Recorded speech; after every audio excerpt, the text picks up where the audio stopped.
Hey guys, welcome to the CollectorMania YouTube channel. My name's Eric, and we're gonna go through the part 3 of the Commander 2017 Brew previews for the Vampire Tribal decks. This one here we have Mathas, Fiend Seeker. I want to say Fiend Hunter, but we've got red, white, black for a 3/3 Vampire. He's got Menace at the beginning of your end step. Put a bounty counter on target creature an opponent controls. For as long as that creature has a bounty counter on it, it says whenever this creature dies, each opponent draws draws a card and gains 2 life. Excuse me. So really good card. Immediately I thought, okay, not so bad, not so great. I like that kind of like counter stuff. It reminds me of Guafa Hazid. You know, just a few cards here and there that kind of mess with your opponent's stuff. And a pretty good like political push to maybe get that creature killed.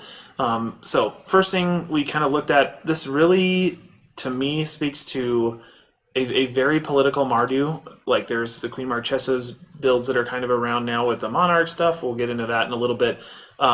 Also, Steve had mentioned, and I totally agree, especially with this guy's cost, there's a lot of potential for this guy in 1v1. So the first thing we're going to kind of move to is some of the new cards, especially the Curse package here with this kind of crazy guy. I guess this is the artist. I had heard about that yesterday. Yeah. But first we have Cursive Disturbance, Enchanted Player, your opponent in 1v1 hopefully. Whenever Enchanted Player is attacked, create a 2/2 black zombie creature token. And then everybody does this. So in a multiplayer game, also really good. Just says, hey, kill this guy first. And if you bounty their stuff, it's just going to be like, kill that, kill them. It'll be perfect.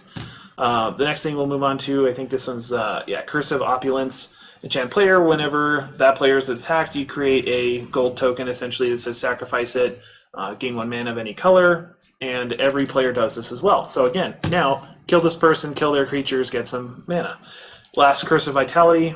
Enchanted Player. Whenever you attack that player, you gain 2, and everybody does this as well. So really good. Now gain some life. So it's just saying pick on you, the person you expect to maybe win, or who's ahead, or has the best board state, or whatever, or pick on everybody equally. So there's a little bit more of a reason to attack everybody else but you.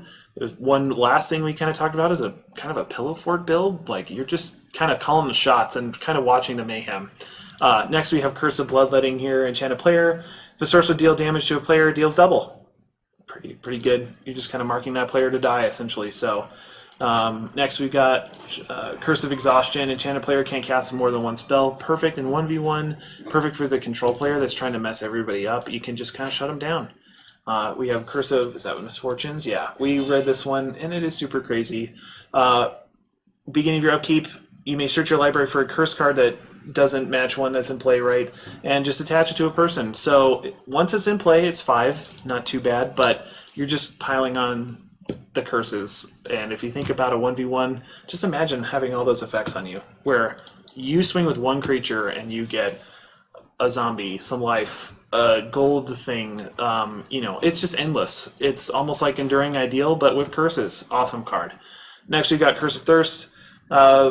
At the beginning of Enchanted Player's upkeep, Cursive Thirst deals damage to that player equal to the number of curses they have. So again, if you have 5 or 6 curses, they're going to go down pretty quick. Really great card. Next we have the Cursive Vengeance. Enchanted Player, whenever Enchanted Player casts a spell, put a spike counter on it. When Enchanted Player loses the game, you gain X life, draw X cards, and where X is the number of counters, the spike counters on this card. So really good way to kind of tap somebody out of the game, especially with other people's stuff. Like just let them struggle and get yourself spike counters, and then when they finally die, you refill your hand, you gain some life. Really cool card. Yeah, super cool. To kind of go with the Pillow Fort deck and the enchantment stuff, we've got Sphere of Safety. Make your opponent pay to get through your enchantment wall, essentially. So definitely a good one from RTR. I could see that maybe this could be in the kit. I don't know. It'd be a good include. So moving on, I think. Yeah, we've got a little bit of tutor here with the Bitterheart Witch. Just looking to get some curses when she dies, that sort of thing. Just kind of help tutor there, I guess, for whatever you may need. One thing that we talked about a little bit, I love this card, the Ionic Resonator. Anything that says get an extra instance of something is awesome. So if you're trying to get an extra bounty counter, that could be really good. At the end of your end step, you pay 2, tap this thing, get an extra bounty counter. you could pick 2 different people in a multiplayer game and just kind of pit people against each other is super, super good. Going on again with the kind of Monarch Mardu theme, we've got Queen Marchesa here. You know, you got some good options there. I think Mathas, maybe, I don't know if it's definitely a good commander card for this, but like I see a lot more of these colors kind of going in that direction of just like kind of sitting back and watching it all happen. You know, definitely a good one.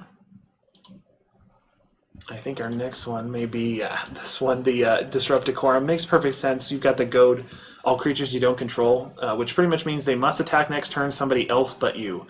So if you're playing a multiplayer game and the board's full and you're sitting behind a sphere of safety with some curses, all of a sudden you say, okay, next turn for everybody but me is going to get a little wacky.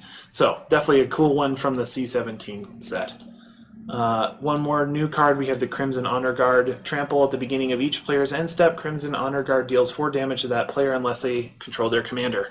Definitely pretty good, especially if you kind of combo with a bounty. You might say, your commander's a big threat, and now I've got this Honor Guard that says, oh, your big threat commander is now gone because I marked it for death, essentially. Now you're going to take 4 every turn until you play it again, and guess what? I'll just bounty it when it comes back in. So, definitely a great one.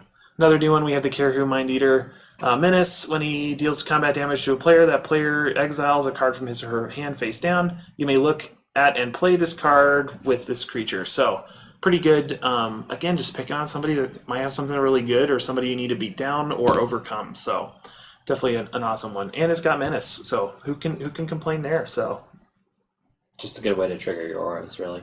Oh yeah, it's true. That evasion. Yes, indeed.